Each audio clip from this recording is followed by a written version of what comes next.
Hello dear students, exam की घंटी बज चुकी है और अब हमारी तैयारी कंप्लीट होनी चाहिए। हमारी एक तरीके से लड़ाई से पहले की सारी तैयारियां, लड़ाई मतलब एग्ज़ाम के पहले की सारी तैयारी कंप्लीट होनी चाहिए। उसी के लिए हम लेकर आए हैं हमारा आखिरी बार, मतलब हमारे प्रीवियस ईयर के क्वेश्चंस जो एनटीएससी स्टेज 1 एंड 2 में पूछे गए हैं अलग अलग स्टेट्स में। आज जो हम सेक्शन उठा रहे हैं वो बहुत ही सिंपल सा सेक्शन है, इकोनॉमिक्स का सेक्शन है। इकोनॉमिक्स में 2016 के बाद से जितने भी 2016 से लेकर 2020 तक एनटीएससी के स्टेज 1 में स्पेशली और कुछ क्वेश्चन स्टेज 2 से जो क्वेश्चन पूछे गए हैं अलग अलग स्टेट्स में, उन सब को हम आपके साथ डिस्कस करेंगे। आज हम इकोनॉमिक्स ले रहे हैं, उसके बाद में ऐसे ही ज्योग्राफी, उसके बाद आपका सिविक्स, उसके बाद में हिस्ट्री। इस तरह से हम इसको कंप्लीट करेंगे और प्रीवियस ईयर के क्वेश्चन से आप ये भी अंदाज़ा लगा पाओगे कि आपको कितना कुछ आ रहा है। हालांकि चैप्टर के बाद में हमने जब वीडियो बनाया उसके बाद में जो आपने लेक्चर्स देखे, लास्ट में एक लेक्चर ज़रूर आपके एमसीक्यूज़ का होता है सारे ही सब्जेक्ट्स में। बट अगर एक ही जगह पर सारा सब कुछ मिल जाएगा तो सोने पे सुहागा वाली बात है। So without wasting time let's start from the question number 1। यहां से शुरुआत करते हैं। उत्तराखंड 2016 के अंदर पूछा गया क्वेश्चन है कि इनमें से कौन सा प्राइवेट सेक्टर इंडस्ट्री नहीं है। इसने कहा है कि which of the following is not the private sector industry. क्या हिंदुस्तान यूनिलीवर, हिंदुस्तान यूनिलीवर है शायद, है ना, हिंदुस्तान यूनिलीवर है ये, जिसके अलग अलग प्रोडक्ट आते हैं। क्या ये है? नहीं, ये बिल्कुल भी नहीं है। दूसरा, रिलायंस इंडस्ट्री भी नहीं है। अच्छा, एक आपको एक अच्छा सा फैक्ट बताता हूं। देखो, जिसके भी लास्ट में लिमिटेड लग जाता है ना, वो होता है आपका गवर्नमेंट इंडस्ट्री। और अगर ये प्राइवेट लिमिटेड होता है, तो इसका मतलब होता है वो प्राइवेट इंडस्ट्री है बट वो रजिस्टर्ड है गवर्नमेंट के साथ में। तो जहां पे लिमिटेड है दैट इज गवर्नमेंट, और जहां पे प्राइवेट लिमिटेड है वो होती है आपकी रजिस्टर्ड प्राइवेट ऑर्गेनाइजेशन। सो साफ साफ ही पता चल रहा है मारुति इंडस्ट्री भी नहीं है, साफ साफ पता चल रहा है हमें भारत संचार निगम लिमिटेड BSNL, ये क्या करता है? आपको सेल्युलर सर्विसेज प्रोवाइड करता है। ठीक है, क्वेश्चन नंबर 2 पर आ जाते हैं कि what development in India is production sector, the importance of which sector has increased with development in India. In production sector the importance of which sector has increased. Rajasthan में पूछा गया क्वेश्चन। इसने कहा कि भारत के अंदर डेवलपमेंट के साथ अगर बात करें, अगर प्रोडक्शन सेक्टर बढ़ता है तो कौन सा दूसरा सेक्टर है जिसपे भी हमें इंपैक्ट देखने को मिलेगा, उसका भी इंपॉर्टेंस बढ़ेगा। अगर प्रोडक्शन बढ़ रहा है हमारा, प्रोडक्शन किस चीज में होगा? या तो आपका प्रोडक्शन हो रहा है प्राइमरी सेक्टर में, ये हो रहा है सेकेंडरी सेक्टर में। अगर प्रोडक्शन बढ़ रहा है तो उसके पैरेलल कौन सा सेक्टर इंक्रीज करेगा? तो इसमें से क्या प्राइमरी है, क्या सेकेंडरी है, टर्शरी है? प्राइमरी एंड सेकेंडरी दोनों है। प्रोडक्शन सेक्टर बढ़ रहा है तो कौन से सेक्टर की इंपॉर्टेंस बढ़ेगी? प्रोडक्शन आपने बढ़ा दिया, चीजें आपने ज्यादा प्रोड्यूस कर दी, now it's time to distribute that, और वो जो डिस्ट्रीब्यूशन का काम होगा वो टर्शरी सेक्टर में होगा। तो the option C would be right. ठीक है, option C would be right.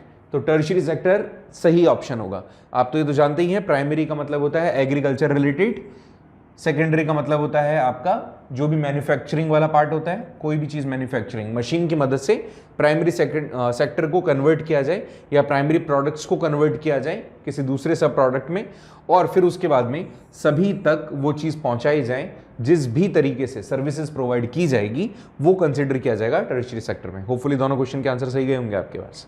Now it's time for NITI Aayog. NITI Aayog prepare करता है क्या?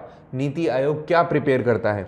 तो भाई इसने कहा है, यहां पर तो पहले ये समझना जरूरी, नीति आयोग होता क्या है। नीति आयोग रिलेट्स करता है आपके the national institution for transforming India, full form तो ये हो गई इसकी। अच्छा, इसके बाद में इसका एक मेन जो काम होता है, पहले देखो यहां हमारे भारत में होता था प्लानिंग कमीशन। क्या होता था? Planning commission. प्लानिंग कमीशन 2015 के बाद से बंद हो गया। ठीक है, तो 1 जनवरी 2015 नीति आयोग हमने क्या किया? इनिशिएट किया। प्रधानमंत्री नरेंद्र मोदी जी ने प्लानिंग कमीशन को कन्वर्ट कर दिया और फिर उसका नाम क्या रख दिया? नीति आयोग। अब इसने ये पूछा है कि नीति आयोग करता क्या है। ऑप्शन ए 5 ईयर प्लान बनाता है देश के लिए, ऑप्शन बी 5 ईयर प्लान बनाता है स्टेट्स के लिए, ऑप्शन सी एनुअल प्लान बनाता है आपकी कंट्री के लिए एज वेल एज स्टेट के लिए, और none of these. Planning commission क्या करता है?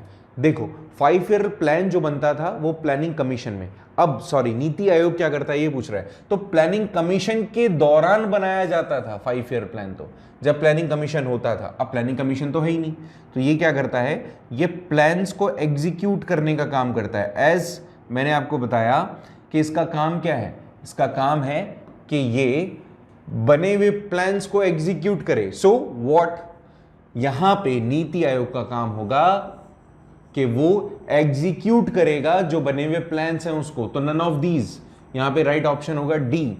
ठीक है, ये पूछा गया था उड़ीसा के 2016 के एग्जामिनेशन में।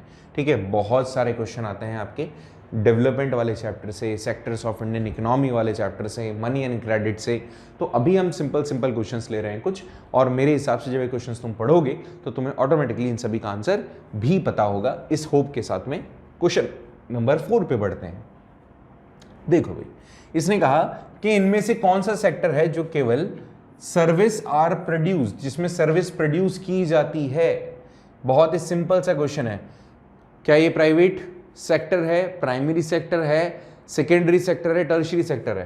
पहला वाला तो बिल्कुल गलत हो गया ना, अब इन 3 में से चुनना है, तो ये क्यों टाइम खराब करें इस पे। डी ऑप्शन सही होगा, एमपी में पूछा गया 2016। अगर आप थोड़ा सा गौर करो तो देखो इकोनॉमिक्स के जो क्वेश्चन है कितने सिंपल क्वेश्चन पूछे जा रहे हैं एनटीएससी स्टेज 1 में, तो इतना मुश्किल नहीं होता है, यू कुड डू दैट।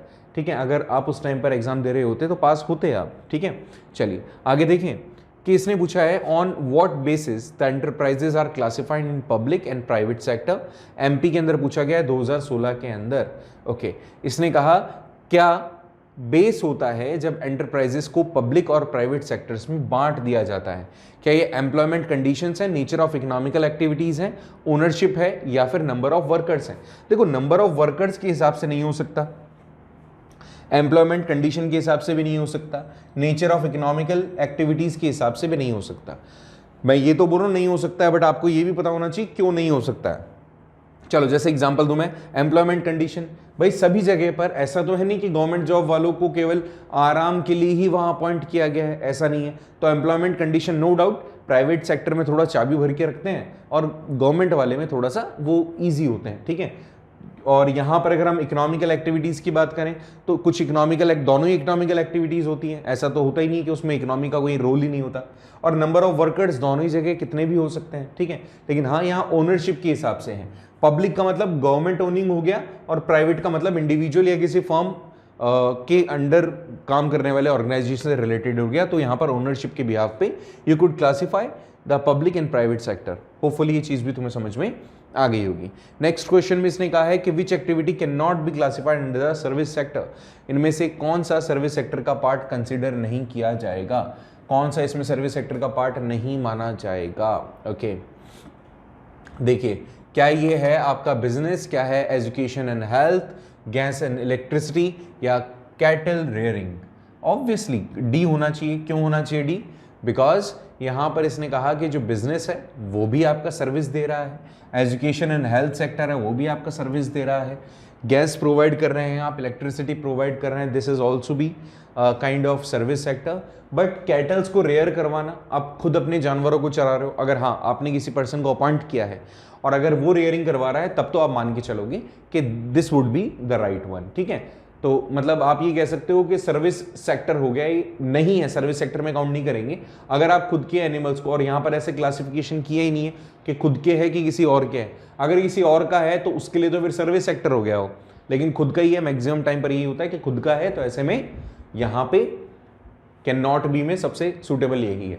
ये क्वेश्चन पूछा गया है गुजरात 2016। अभी हम 2016 फिर 17 फिर 18 फिर 19 और फिर 20 की बात करेंगे। लेक्चर हो सकता है थोड़ा लंबा रहे, बट कोई नहीं, हो सकता है 2-3 पार्ट में ही बन जाए तो भी कोई बात नहीं। इसने नेक्स्ट क्वेश्चन किया है कि what is meant by the division of labour. Labour के डिवीजन से आप क्या समझते हैं? क्या specialisation of economical activities, production of the large scale, specialisation of quantity and quality of production, या इंक्रीज इन प्रोडक्शन। इसने लेबर डिवीजन की बात की है। इसने कहा कि what is meant by the division of labour. Labour के डिवीजन से आप क्या समझते हैं? तो सीधी सी बात है, यहां पे जितने ऑप्शंस मुझे दिख रहे हैं, देखो अगर प्रोडक्ट की बात होती तब तो मैं इधर जाता, है ना, और प्रोडक्शन की, वही प्रोडक्ट की बात होती तो इधर जाता। तो यहाँ पर भी प्रोडक्शन की बात है, तो एक ही मुझे ऐसा यहाँ पर ऑप्शन दिख रहा है जिसके अंदर मैं ये कह सकता हूँ कि लेबर का जो डिवीजन है वो इकोनॉमिकल एक्टिविटीज के बिहाफ पे बताया गया है, ठीक है। क्योंकि लेबरिंग वर्क करना, वेजेस गेन करना, डेली वेजेस वर्कर्स में उसको कंसीडर कर जाना इकोनॉमिकल एक्टिविटीज का पार्ट है कि उसमें भैया इस टाइप के लोग होते हैं जो डेली वेजेस वर्कर्स हैं या फिर प्रोफेशनल्स हैं। सो बाकी तो प्रोडक्शन से रिलेटेड है, लेकिन उसने ये पूछा है लेबर का, तो पहला वाला ऑप्शन ही मुझे ठीक लग रहा है। नेक्स्ट, ये क्वेश्चन पूछा गया था छत्तीसगढ़ 2016 के अंदर। नेक्स्ट है, in which sector maximum unemployment is found in India. कौन सा वो सेक्टर है जहां पे सबसे ज्यादा अनएम्प्लॉयमेंट या अंडर एम्प्लॉयमेंट देखने को मिलता है।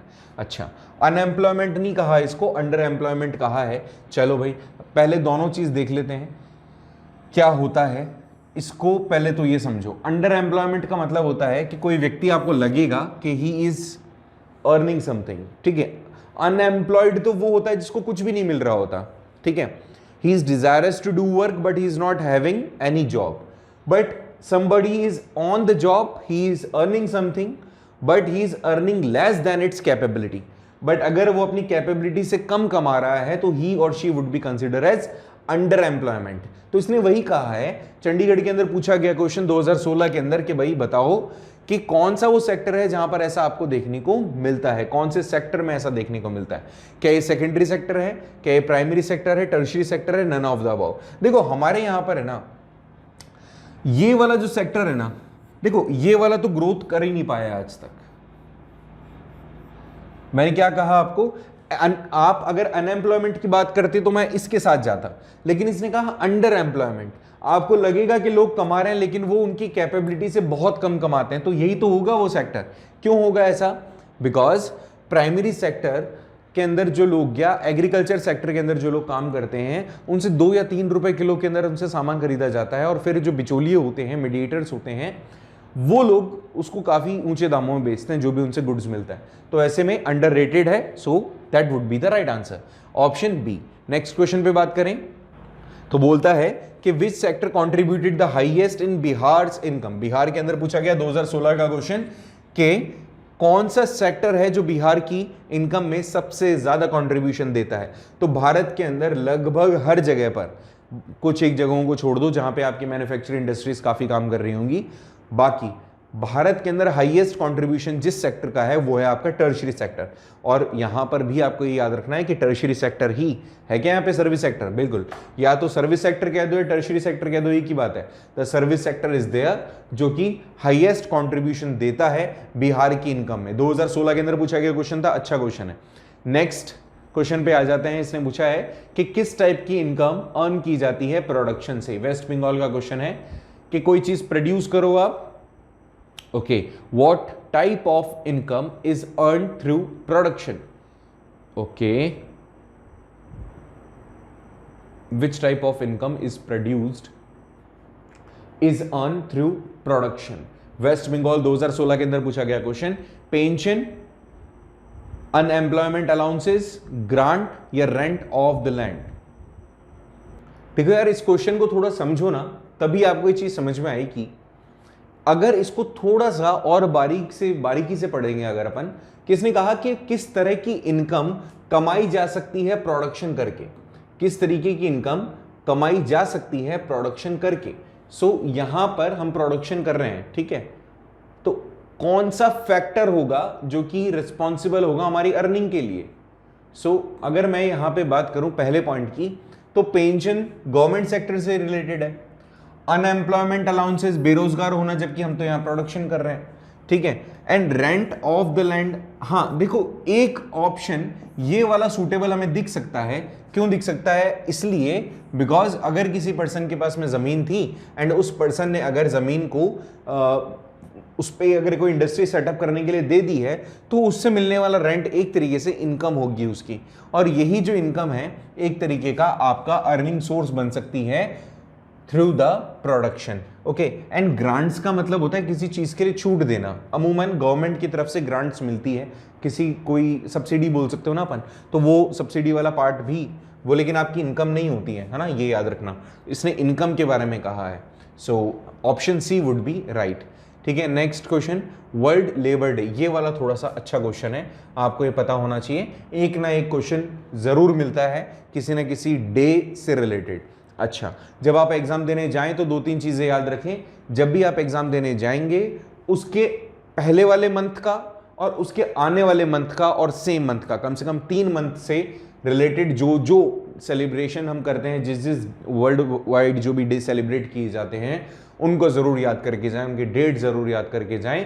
तो इसने कहा है कि वर्ल्ड लेबर डे कब मनाया जाता है, तो दैट इज 1 मई, यहां पर हम हमारा वर्ल्ड लेबर डे सेलिब्रेट करते हैं। नेक्स्ट है जनधन योजना कब लॉन्च की गई, तो मैक्सिमम लोगों को पता होगा जनधन योजना के बारे में कि जनधन योजना नरेंद्र मोदी जी के थ्रू एक तरीके से लॉन्च की गई थी। तो इसमें से अगर इसका आंसर आपको नहीं पता है ना, तो एक सबसे सही तरीका बताता हूँ, अगर ऐसा क्वेश्चन, अच्छा देखो 2016 के अंदर पूछा गया है, कहाँ पर, उत्तराखंड में। अब 2016 मैंने तुम्हें कहा रिसेंट ईयर्स के क्वेश्चन ही कई बार पूछ लिए जाते हैं। देखो एसएसटी एक बहुत बड़ा सब्जेक्ट है, अगर मैं कहूं कि एनसीईआरटी की 9th क्लास की और 10th क्लास की किताब पढ़ा दी जाए और मैं कह दूं कि कोर्स हो गया आपका, चलो भाई ठीक है, नहीं पॉसिबल, ये तो किसी सिलेबस में नहीं है और उत्तराखंड के अंदर पूछा हुआ है। तो ऐसे ही अब ये भी किसी सिलेबस में नहीं है बट तुम्हें पता होना चाहिए। तो यहाँ पर एसएसटी का जो क्राइटेरिया है काफ़ी वाइड है, आपको बहुत सारी चीज़ें पढ़नी पड़ेगी। अब देखो मैंने कहा नरेंद्र मोदी जी आए थे उस टाइम पर, तो 2002 में नरेंद्र मोदी जी नहीं थे, सन 2000 में नरेंद्र मोदी जी नहीं थे, 2014 में थे। अब यहाँ पर कंफ्यूजन हो सकता है आपको, तो इसकी डेट वैसे एक्चुअल में आपको पता होनी चाहिए। अच्छा याद रखें 15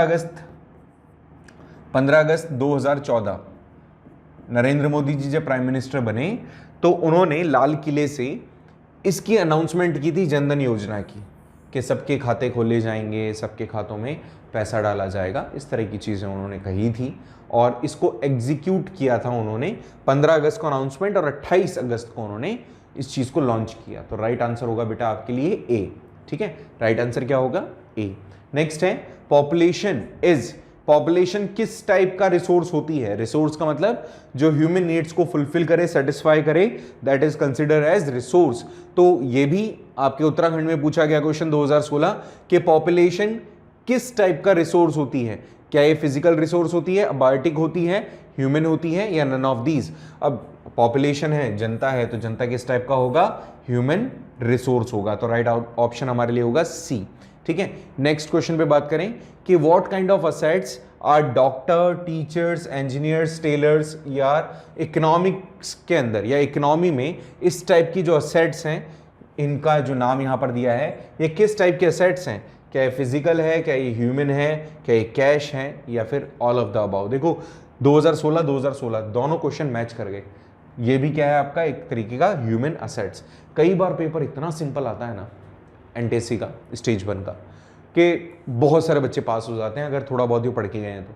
जैसे अभी ये क्वेश्चंस तुम्हें दिख रहे हैं, आगे आने वाले क्वेश्चंस और देखोगे तुम्हें पता चल जाएगा कि बहुत आसान है। एसएसटी का ढंग से पढ़ ली तुमने एक बार तो बहुत ज़्यादा प्रोबेबिलिटी होती है इन सब चीज़ों को तुम सॉल्व कर लोगे, ठीक है। चलो नेक्स्ट क्वेश्चन पे बात करें। इसने बोला है कि कौन वो पर्सन थे जिन्होंने डेमोक्रेटिक डिसेंट्रलाइजेशन का पॉलिसी जो था उसके लिए प्रपोजल दिया था।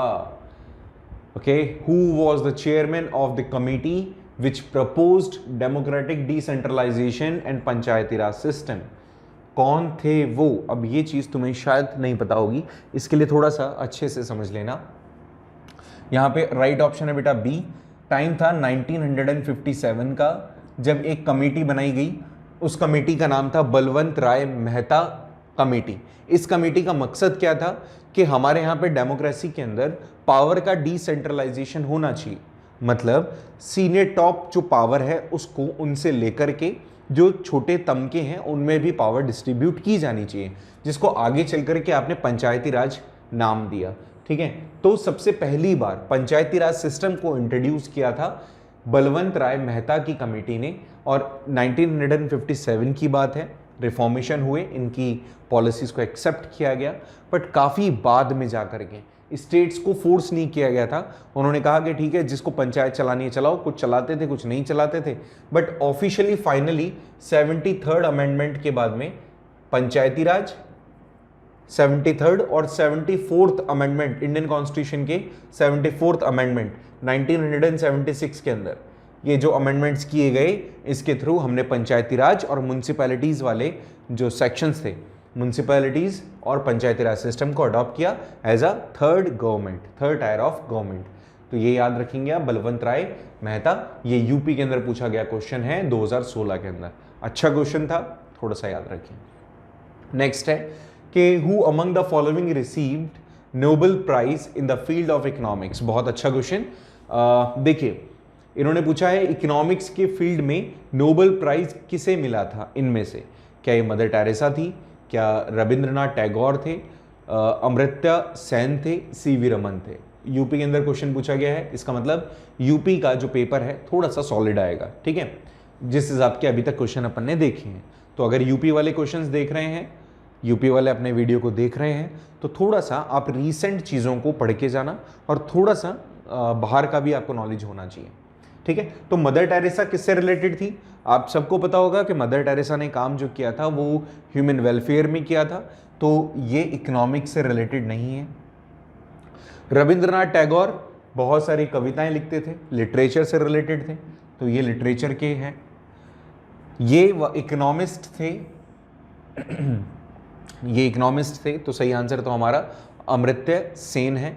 और सीवी रमन हमारे फिजिशियन थे, फिजिशियन नहीं, फिजिक्स के एक बहुत बड़े स्कॉलर थे, ठीक है।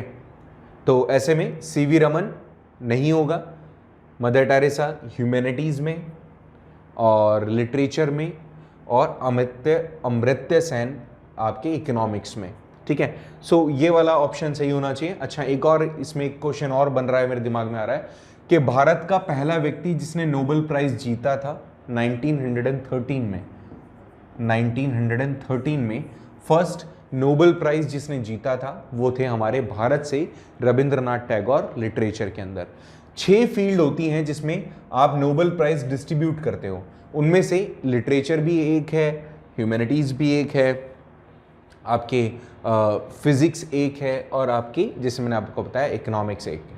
तो ऐसे में इनको 1913 के अंदर मिला था। नोबेल प्राइज़ की शुरुआत भी 1901 से हुई थी, ठीक है, ये याद रखना, ठीक है। आगे आ जाओ कि if the mother is taking care of children, UP वाला था, if the mother is taking care of children and the house hold activities with in the wall of the house, what kind of activity she is performing. कि अगर कोई mother अपने बच्चों को पाल रही है, घर का काम कर रही है, घर की दीवारों के अंदर ही ये सारी चीजें हो रही है, तो ये एक्टिविटीज किस टाइप की एक्टिविटीज है, इसको आपको मेंशन करना है। तो किस टाइप की एक्टिविटीज होंगी ये आपको बताना है। क्या ये मार्केट एक्टिविटीज होंगी, क्या नॉन मार्केट एक्टिविटीज होंगी, क्या इकोनॉमिक एक्टिविटीज होंगी या नॉन इकोनॉमिक। तो देखो, 2-3 चीजें तुम्हें पता होना चाहिए। पहला इसमें से देखो, market activities, non market activities, ये दोनों ऑप्शन गलत है, अपने को इससे मतलब भी नहीं है, ठीक है। अपने को किससे मतलब है वो समझो। अपने को मतलब है इकोनॉमिक एक्टिविटीज से और नॉन इकोनॉमिक एक्टिविटीज से, ठीक है। किस किस से मतलब है? इकोनॉमिक एक्टिविटीज से और नॉन इकोनॉमिक। जिससे ऐसी एक्टिविटीज जिससे आप पैसा अर्न करते हैं वो आपकी इकोनॉमिक एक्टिविटी, या जिसमें पैसे का कोई इन्वॉल्वमेंट नहीं है वो नॉन इकोनॉमिक एक्टिविटी। तो अगर मदर अपने बच्चों को पाल रही है, हाउस होल्ड एक्टिविटीज कर रही है, तो she is performing the non economic activity. ये आप मान के चलें कि वो क्या कर रही है, वो नॉन इकोनॉमिक एक्टिविटीज परफॉर्म कर रही है। अब देखो होता क्या है नॉन इकोनॉमिक एक्टिविटी। जैसे इमेजिन कीजिए कि एक कोई टीचर है, ये वाला क्वेश्चन आप, ये वाला जो एग्जांपल है ना आपकी टेक्स्ट बुक में भी दे रखा है कि कोई टीचर है, अगर वो पढ़ा रहा है, ट्यूशंस पढ़ा रहा है, और जैसे आत्माराम तुकाराम भिड़े, तारक मेहता का उल्टा चश्मा, वो बहुत सारे सोसाइटी के सारे बच्चों को पढ़ाता है। तो ऐसे जिन जिन दूसरे बच्चों को पढ़ा रहा है, ऐसे में वो व्यक्ति इकोनॉमिक एक्टिविटीज कर रहा है। क्या कर रहा है? Economic activities. बट अगर वो अपनी बेटी को पढ़ा रहा है, कौन थी? सोनू भिड़े। तो सोनू भिड़े को अगर वो पढ़ा रहा है तो वो नॉन इकोनॉमिक एक्टिविटी होगा। अगर आपने कोई भी काम, टीचर तो टीचर है, वो स्टूडेंट है उस टाइम पर, बट क्या वो उससे पैसा ले रहा है? क्या वो अपने आप को ही पैसा दे रहा है? नहीं दे रहा। तो वहां पर पैसे का कोई लेन देन नहीं है। That is why we will consider that non economic activity. Now the next question says the growth rate of a country is decided by, इनमें से, अच्छा वो वाला क्वेश्चन तमिलनाडु में पूछा गया था 2016 में। The growth rate of a country is considered bye, growth rate किस चीज से रिलेटेड है? Growth in literacy rate, growth in employment opportunities, the quality of population, the growth of the economy. देखो भाई, ग्रोथ रेट तो किसी भी चीज की हो सकती है, ग्रोथ रेट तो आपकी पॉपुलेशन की भी हो सकती है, आपकी इकोनॉमी की भी हो सकती है। अब ग्रोथ इन लिटरेसी रेट, ठीक है, अमूमन हम क्या करेंगे, इसमें सबसे सटीक जो चीज होगी ना, growth of the economy, growth rate हम यही कहेंगे। अमूमन हम इस चीज को ही मानते हैं, option D would be right answer, कि जो ग्रोथ होगी किसी इकोनॉमी की, that would be the growth rate of a country. What kind of? Economical related और इकोनॉमिक से related. Growth rate in population, तो पॉपुलेशन ग्रोथ कहते हैं उसको, पॉपुलेशन ग्रोथ रेट। यहां पर इसने ग्रोथ रेट पूछा है, तमिलनाडु का क्वेश्चन था, 2016 में पूछा गया था और बहुत ही ठीक था। चलिए नेक्स्ट क्वेश्चन की बात करें कि अन्नपूर्णा योजना, ठीक है, अन्नपूर्णा ये योजना नहीं है ना, योजना है, योजना, ठीक है। अन्नपूर्णा योजना कौन से ईयर में स्टार्ट की गई थी? फिर वैसा ही क्वेश्चन कि आपको आपके रीसेंट जो इंसिडेंसेस हैं वो आपको पता होना चाहिए।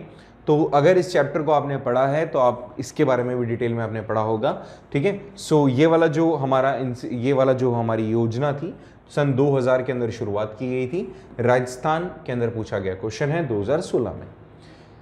अब नेक्स्ट क्वेश्चन तो बहुत ही सिंपल है, ये भी राजस्थान के अंदर पूछा गया है और इसने कहा है कि अगर अर्बन एरियाज के अंदर हम बात करें, रूरल एंड अर्बन एरियाज में कंजप्शन के हिसाब से बात करें कैलोरीज के, तो कितने कितने रिक्वायरमेंट है, रूरल एरियाज में कितना और अर्बन एरियाज में कितना। तो देखिए यहाँ पे ये वाला 2400 कैलोरी गाँव के अंदर और शहरों के अंदर 2100 कैलोरी। बहुत ही कई बार मतलब ये क्वेश्चन हमने आपके साथ डिस्कस किया है, कई बार ये बोला जाता है, कई बार ये पूछा जाता है, ठीक है। सो 2400 और 2100 राइट आंसर होगा। ऑप्शन ए के अंदर आपको जाना चाहिए, ऑप्शन एक बिल्कुल सही आंसर है, ठीक है। नेक्स्ट क्वेश्चन इसने पूछा है, the human capital formation investment is done in which of the following. Okay, इसने बोला कि ह्यूमन कैपिटल का फॉर्मेशन अगर आपको करना है तो कौन सी चीजों में आपको इन्वेस्टमेंट करना चाहिए। राजस्थान 2016 में पूछा हुआ क्वेश्चन, ओके, बिल्कुल सिंपल सा है। देखिए, क्या उनके अंदर एजुकेशन और मेडिकल हेल्थ फैसिलिटीज आपको देनी चाहिए, क्या इससे ह्यूमन कैपिटल फॉर्मेशन होगा? मतलब देखो सिंपल सी बात, ह्यूमन कैपिटल फॉर्मेशन का मतलब क्या होगा, पॉपुलेशन को आप कैपिटल में कैसे कन्वर्ट करोगे, जो आम जनता है उसको आप कैसे कैपिटल में कन्वर्ट कर सकते हो, what are the basis and what are the procedure. तो हमने ये पढ़ा था कि एक प्रोसीजर के थ्रू पॉपुलेशन को आप कन्वर्ट कर सकते हो ह्यूमन रिसोर्स में। तो उसी ने वही पूछा राजस्थान के अंदर 2016 में कि इनमें से क्या होगा, क्या ये मेडिकल और एजुकेशन के अंदर इन्वेस्टमेंट से हो सकता है, क्या एजुकेशन और ट्रेनिंग देकर के और मेडिकल केयर देकर के हो सकता है, क्या एजुकेशन एंड एंटरटेनमेंट के थ्रू हो सकता है, या मेडिकल केयर और एंटरटेनमेंट। देखो एंटरटेनमेंट वाला तो है ना बिल्कुल काट दो, एंटरटेनमेंट तो बिल्कुल ही नहीं होगा। क्यों? उनको किसी को नाच गाना सिखा करके तुम कैपिटल फॉर्मेशन थोड़ी करोगे।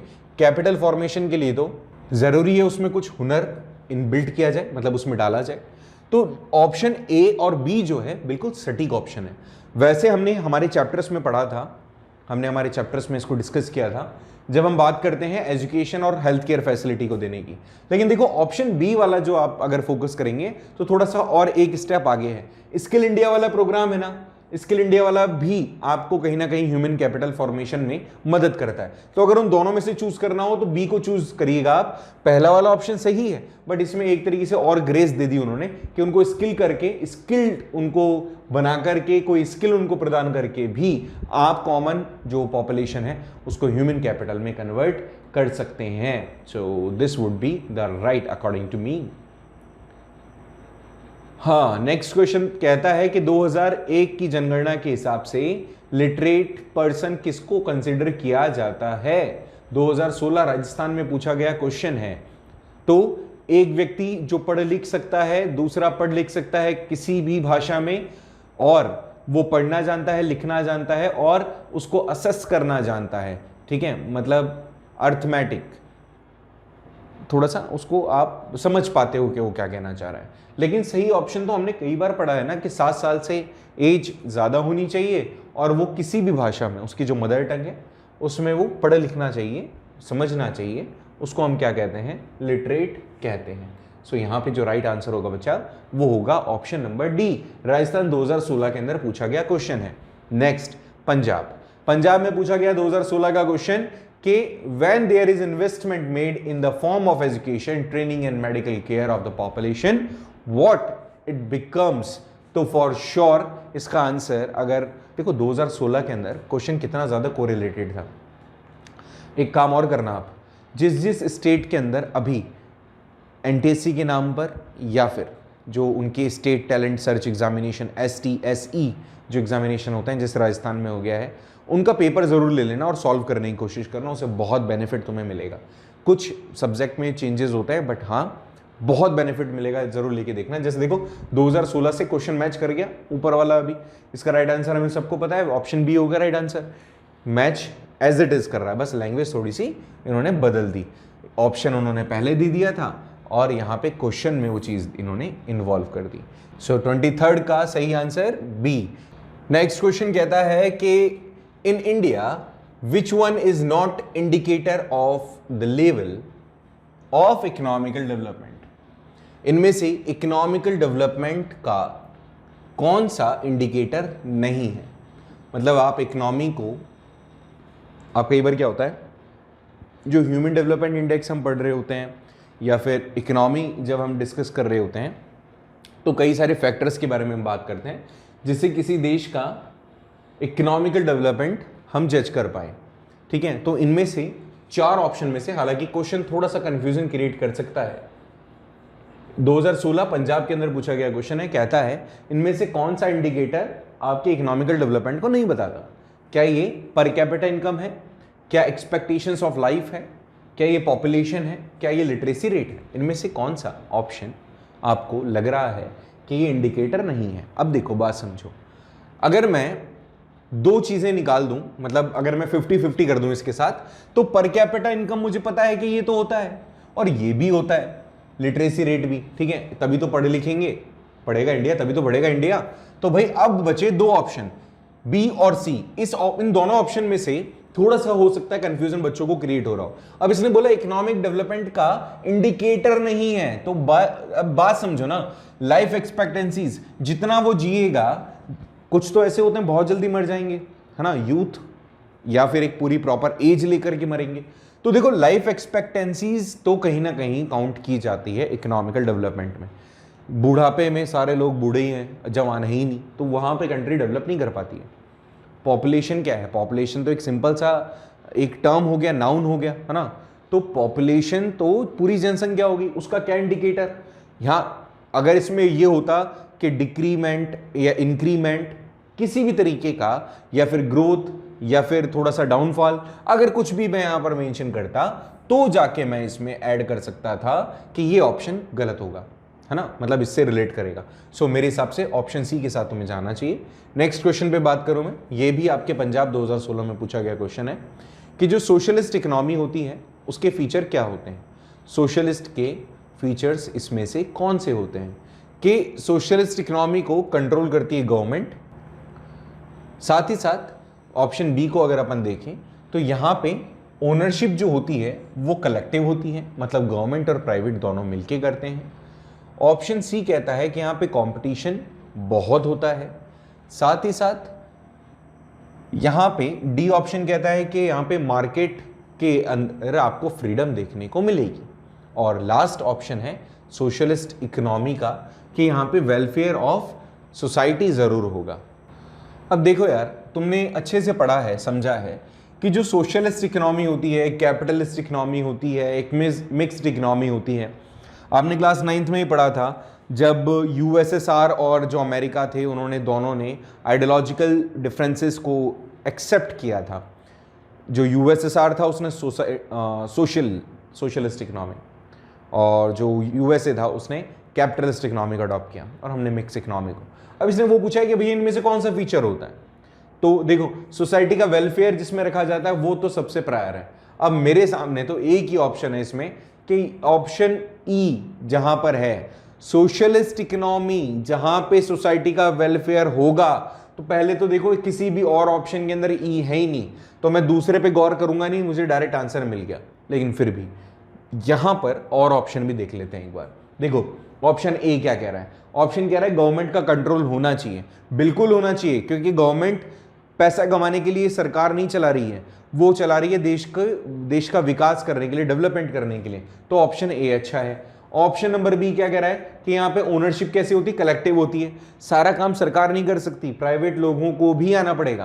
कंपटीशन में तो गलाकाट प्रतिस्पर्धा होती है, इसमें क्या होगा, इसमें तो पैसा कमाने की होड़ होगी ना, तो ये ऑप्शन तो गलत हो गया। फ्रीडम ऑफ मार्केट फोर्स, कुछ भी करो कोई रोक टोक नहीं है, तो ये भी ऑप्शन गलत हो गया। क्यों? क्योंकि अगर ऐसा होगा तो सोसाइटी का वेलफेयर कैसे होगा, सस्ती चीजें कैसे मिलेगी, वो चीजें कैसे मिलेगी जो सोसाइटी को डेवलप करेगी। सो ऐसे में सही आंसर हमारे लिए क्या हुआ बेटा, ऑप्शन नंबर सी। तो राइट आंसर हो गया सी। नेक्स्ट क्वेश्चन पे बात करें, इसने कहा कि economic activities are not related to, economic activities related नहीं है किससे। अच्छा, चार ऑप्शन, क्या प्रोडक्शन होता है, कंजप्शन होता है, work of housewife, okay, production consumption exchange, production exchange distribution, consumption exchange and distribution. अब देखो साफ साफ दिख रहा है, इकोनॉमिकल एक्टिविटीज जो भी होगी वो रिलेट नहीं करेगी वर्क ऑफ हाउसवाइफ। ये देखो ऑप्शन ए जो है ना, इसमें अगर ये वाला ऑप्शन नहीं देता ये, तो हम औरों के साथ जा सकते थे या देख सकते थे उसको, बट यहां इसने डायरेक्टली कह दिया ना, देखो हाउसवाइफ घर का काम कर रही है, तो वो तो इकोनॉमिकल एक्टिविटी होगी नहीं, नॉन इकोनॉमिक एक्टिविटी है, तो पहले ही ऑप्शन के अंदर अपने को आंसर सही मिल गया। चलिए नेक्स्ट क्वेश्चन पे आ जाएं। ये क्वेश्चन भी पंजाब 2016 पंजाब में पूछा हुआ क्वेश्चन है, ऐसे तो टाइम बहुत ज्यादा लग जाएगा, बहुत सारे क्वेश्चन है, चलो कोई नहीं, थोड़ा सा तुम स्पीड है ना 1.25 के ऊपर देख लेना, 1.5 पे देख लेना चाहे। नाउ क्वेश्चन नंबर 27 पे बात करते हैं। क्वेश्चन नंबर 27 कहता है कि इनमें से कौन सा इक्वेशन सही है। ओके, क्वेश्चन के अंदर चार इक्वेशन दी हुई है, पंजाब 2016 के अंदर पूछा हुआ क्वेश्चन है, अच्छा क्वेश्चन है। इसने बोला real wages, price index, money wages. अब देखो यहां पर है ना कुछ चीजें, कुछ टर्म्स आपके लिए काफी नए होंगे, जैसे रियल वेजेस क्या होता है। रियल वेजेस का मतलब होता है कि यहां पे किसी पर्सन को जो पैसा मिल रहा है वो कितना मिल रहा है, ठीक है, मतलब एक्चुअल में जो वेजेस उसको गेन हो रही है वो कितनी हो रही है। मनी वेजेस क्या है, मनी वेजेस का मतलब होता है कि जो प्राइस का इन्फ्लेशन हो रहा है किसी भी प्रोडक्ट के, उसके कंपैरिजन में जो पैसा उसको मिल रहा है वो कितना रिवलेंट है। लाइक पहले कोई चीज़ 1 रुपए की आती थी, अब वो चीज़ 1.5 रुपए की हो गई है। आपकी जो वेजेस थी वो पहले 1 रुपए थी या 100 रुपए थी, अब आपकी क्या वेजेस महंगाई के हिसाब से बढ़ी है, तो ये होता है। फिर प्राइस इंडेक्स का मतलब होता है प्राइजेस के अंदर फ्लक्चुएशन, मतलब कितनी बढ़ रहा है, रैपिडली वो कितना बढ़ रहा है। तो अल्टीमेटली इस ये वाली चीज़ें हालांकि अब तो हटा दी गई है, बट फिर भी आपको पता होना चाहिए। इसने कहा कौन सा इक्वेशन ठीक है, तो शायद आपको ये पता ना हो, तो डायरेक्ट आंसर देना बनता है। इसमें राइट आंसर होगा बेटा आपका बी, ऑप्शन नंबर बी इसके लिए एक सही आंसर है, ठीक है। तो ये आपका रियल वेजेस हो गया। नेक्स्ट क्वेश्चन पे अगर अपन बात करते हैं, नेक्स्ट क्वेश्चन क्या कहता है, वो बोलता है कि गवर्नमेंट ऑफ इंडिया सप्लाई करती है food grains, government of India supply food grains and the other essential commodities to BPL households. दूसरे जो हाउस होल्ड्स हैं उनको ये सप्लाई करते हैं फेयर प्राइस शॉप पर। इस फेयर प्राइस शॉप का नाम क्या है। इनमें इसने कहा है, बहुत ही सिंपल सा क्वेश्चन, दोबारा से समझें प्लीज। इसने कहा कि गवर्नमेंट ऑफ इंडिया बहुत ही फेयर प्राइसेस पर असेंशियल कमोडिटीज प्रोवाइड करती है लोगों को, इनको क्या कहा जाता है। इनमें से राइट ऑप्शन क्या है, इसका भी आप सीधा जवाब दे सकते हैं। उड़ीसा के अंदर पूछा हुआ क्वेश्चन है, उसको आप कहते हो पब्लिक डिस्ट्रीब्यूशन सिस्टम, ठीक है। तो पब्लिक डिस्ट्रीब्यूशन सिस्टम के through you could give the answer कि हमारा सही ऑप्शन यही होगा कि पीडीएस के थ्रू लोगों तक जितनी भी जरूरत की चीजें होती है वो पहुंचाई जाती हैं। नेक्स्ट क्वेश्चन, ये काफी ज्यादा टफ क्वेश्चन है और उड़ीसा के अंदर पूछा गया है 2016 के अंदर, आपको ये चीज पता होनी चाहिए। करें शुरू। देखो इसने क्या कहा, इसने कहा कि लाइफ की एक्सपेक्टेंसी इंडेक्स, एक तो होता है लाइफ एक्सपेक्टेंसी, लाइफ एक्सपेक्टेंसी का मतलब होता है कितना इंसान जिएगा, तो ये नहीं है वो। इसने कहा है लाइफ एक्सपेक्टेंसी इंडेक्स, LEI इसने x दिया है ना, i दिया है, LXI। LXI कैसे निकालते हैं कि जो टोटल लाइफ एक्सपेक्टेंसी है, लाइफ एक्सपेक्टेंसीज में से आप माइनस करेंगे 20, डिवाइड करेंगे 85 माइनस 20, इससे निकलता है आपका life expectancy index. So ultimately उसने आपको दे दिया 033। ये 033 मिसप्रिंट है, यहां पर होगा बेटा ये 0.53, ठीक है, 0.53 होगा आपका लाइफ एक्सपेक्टेंसी इंडेक्स। यहां पे मिसप्रिंट है तो थोड़ा ठीक कर लीजिएगा। इसने कहा आपका अटेनिंग या अटेनमेंट इंडेक्स, अटेनमेंट इंडेक्स को आप आपका एजुकेशन इंडेक्स भी कह सकते हो। एजुकेशन इंडेक्स कितना है 0.67। तीसरा जो टर्म इसने दिया है वो कहा है per capita real GDP index, that is 0.42। और इसने आपसे पूछा है एचडीआई काउंट करके बताओ भैया। तो देखो 2-3 चीजें हमेशा याद रखिएगा आप, इस तरह का जो क्वेश्चन आता है, हालांकि अब नहीं पूछा जाएगा बट फिर भी अगर इस तरह का क्वेश्चन आएगा तो आपको क्या करना है, वो एक सिंपल सा मैं तरीका बता देता हूं इसका। ओके, फॉर्मूला भी थोड़ा सा याद रख लेना, एचडीआई कैसे निकालते हैं। पहले तो ये थोड़ा सा याद रखो, that is 0.53। So what you do will, HDI is equals two point, मतलब लाइफ एक्सपेक्टेंसी इंडेक्स, तो that would B 0.53 multiply 0.67 multiply 0.42। ये जो भी टर्म यहां पर आएगा उसका आप क्यूब रूट कर देंगे। तो जो आप क्यूब रूट करेंगे तो ultimately you will get the right answer C. Okay, ये ऑलरेडी मैंने एक्चुअली कैलकुलेट कर लिया था। चलो इसको आपको कैलकुलेट करके भी दिखा देता हूं मैं, एक सेकेंड रुकिएगा। इसको कैलकुलेट करने के लिए थोड़ा सा हमें टेक्नोलॉजी की हेल्प लेनी पड़ेगी, जस्ट बिकॉज ये वाली चीज़ इतनी आसान हमारे लिए है नहीं। तो 0.53 multiply by 0.67 multiply by 0.42, that would be 149,142 and is equals to करते हैं इसका और क्यूब रूट निकालते हैं तो ये आ जाएगा आपका 0.54, आगे भी सम टर्म्स आ जाएंगे, ठीक है। सो ये मेरे हिसाब से तुम्हें समझ में आ गया होगा, हालांकि इस तरह क्वेश्चन आएगा नहीं, बट उड़ीसा वालों ने पूछा और उड़ीसा वालों ने सही जवाब दिया होगा मेरे हिसाब से। Last question for the day, करें इसको शुरू। ये देखो थोड़ा सा क्वेश्चन कट गया है ना, इसको मैं थोड़ा सा नीचे कर देता हूँ और क्योंकि तभी अपना आंसर आ पाएगा। एक बार इसको इरेज भी कर देते हैं अपन, जो एक्स्ट्रा चीज़ें हैं उन सबको यहाँ से अब हटा देते हैं। ओके, सो इट आस्क के list A list B, appropriate आपको आंसर देना है, ठीक है। इसको थोड़ा सा आपको अच्छे से पढ़ना पड़ेगा, उसके बाद में दोनों को मैच करना पड़ेगा और फिर नीचे दिए हुए ऑप्शंस जो हैं उसको आपको देखना पड़ेगा, ठीक है। ये क्वेश्चन कट गया है, चलिए कोई बात नहीं, फिर भी इसने कहा disparity in income in a developing economy, इसको क्या कहा जाएगा। फिर economical development benefits to the poor, ये है, ठीक है। Shifting the labour from the agricultural to non agriculture sector, okay, and increasing the capabilities of the people, okay.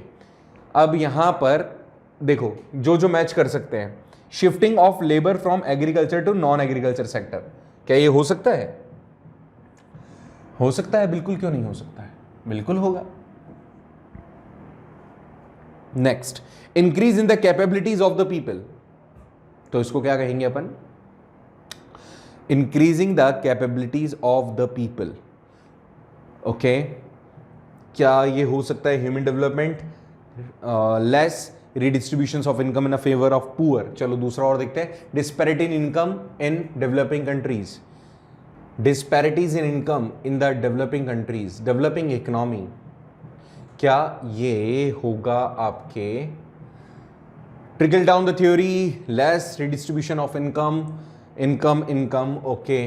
देखो disparities in income in developing economy के अंदर income को लेकर के काफी ज्यादा फ्लक्चुएशन, तो वो ये वाला इस कहीं ना कहीं जुड़ जाता है कि अगर कम आपके पास में इनकम होगी तो पुअर कंडीशंस होंगी ही आपकी, तो फर्स्ट वाला थर्ड के साथ मैच करेगा। बचे आपके दो, ठीक है। सो दूसरे के अंदर देखते हैं अपन कि economical development benefits the poor, economical development benefits the poor, ये थ्योरी है आपकी, तो दैट वुड बी बी। और लास्ट वाला अपने पास ऑलरेडी बच गया है, तो इसको डी के साथ अपन जोड़ सकते हैं। तो क्या ये अपने ऑप्शंस मैच कर रहे हैं? सो लेट्स फाइंड किस ऑप्शन के साथ मैच कर रहे हैं। देखो डी डी तो ऑलरेडी यहाँ पर मैच कर रहा है ना, डी डी तो सब में ही मैच कर रहा है। और हमने देखा ए वाला किसके साथ, थर्ड के साथ, ए वाला थर्ड के साथ मैच कर रहा है सी में, ए वाला थर्ड के साथ मैच कर रहा है सी में, तो हमारे हिसाब से तो यही आना चाहिए। बी वाला किसके साथ मैच कर रहा है, फर्स्ट के साथ कर रहा है क्या? बी वाला फर्स्ट के साथ कर रहा है क्या? लेट्स सी, बी वाला किसके साथ मैच कर रहा है? हाँ, बी वाला फर्स्ट के साथ मैच कर रहा है, तो दैट मीन्स हमारा ऑप्शन जो है वो सी बिल्कुल राइट है। Option C is right answer. ठीक है, सो आगे देखते हैं। आगे देखें आज? नहीं, बहुत बड़ा लेक्चर हो जाएगा। आज के लिए इतने ही, 30 क्वेश्चन देख लिए। नेक्स्ट वीडियो में हम इसके आगे क्वेश्चंस देखेंगे। मेरे हिसाब से तुम्हें बेनिफिट मिलेगा इस चीज़ का, थोड़ा सा आपको फास्ट फॉरवर्ड करके इसको देखना पड़ेगा, बट हाँ फॉर श्योर इसका बेनिफिट तुम्हें मिलने वाला है। मिलते हैं नेक्स्ट लेक्चर में और बात करते हैं 30 के आगे questions. Thank you so much for joining this class.